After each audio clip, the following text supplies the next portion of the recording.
English lovers. Today I feel the necessity and the urgency to talk about something that happened to me a few weeks ago. It's a very personal anecdote. I was with friends of mine. I was very relaxed, and in this kind of mood, you're not paying attention to some details of the conversation, and it's more common to make even more mistakes. At some point, I said, you know, Linda, my sister, used to smoke. Unfortunately, she has given up years ago, years ago. There was something wrong or something that didn't sound correct, but I didn't stop and I keep going on. Later on that day, I was a little bit confused, so I checked in the dictionary and realized that the correct sentence should be, she gave up. So I mixed it up again, present perfect with past simple. But it's something I can say quite common among non-native speakers. I think right now you are a little bit suspicious. To tell you the truth, it wasn't my personal anecdote. I was reading through a platform, a discussion, and someone asked that question related to this sentence. And the mistake was made by a native speaker. But how native speakers handle mistakes? Let's say that these mistakes often occur in casual or informal conversations where speakers may not pay close attention to the correct verb. Let me give you another example. I've already ate lunch. In this example, we shouldn't have used ate in the past participle. The correct usage would be, yes, I know you know the answer. I have already eaten lunch. Let's do it again with another sentence. She's already went to the store, but in this other example, went is not correct. The correct usage would be,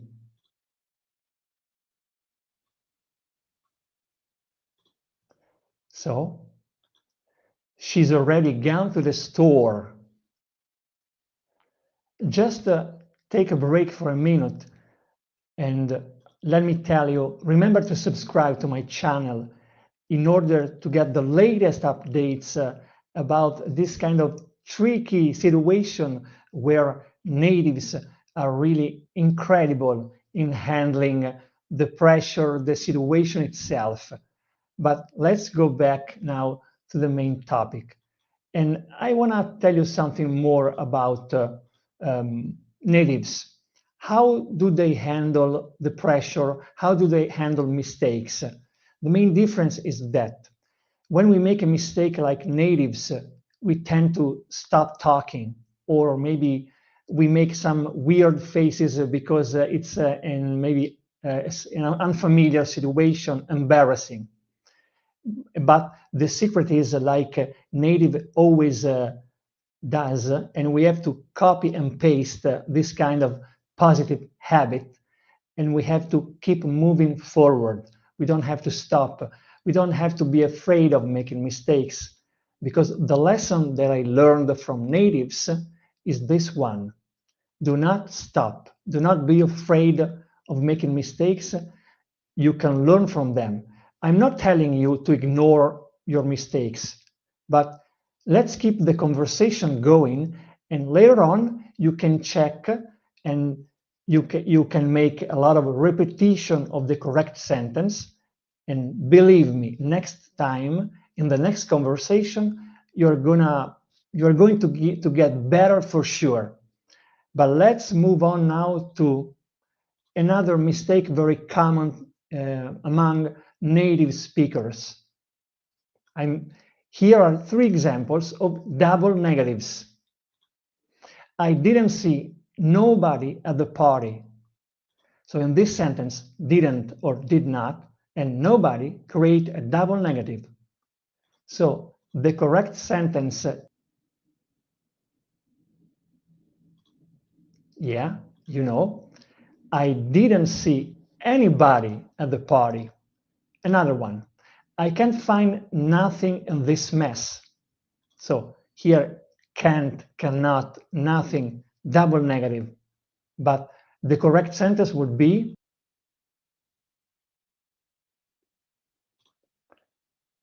this one, I can't find anything in this mess. So what we have learned today? Today we have learned something very precious, that native speakers always pay attention to or focus on effective communication over perfectionism, effective communication over mistakes. So from now on, because we do the same thing in our native language, and usually we do not stop. We are always focused on delivering the message, the speech. We have to try to be we have to be confident, clear, and possibly inspirational. So my tip is prioritize effective communication over mistakes, as natives do all the time. Continue watching this video. I have other tips for you about can you hear it, active listening, and mental agility. I mean, how I was able to make the transition from thinking in Italian to thinking English. Thank you so much. See you in the next episode.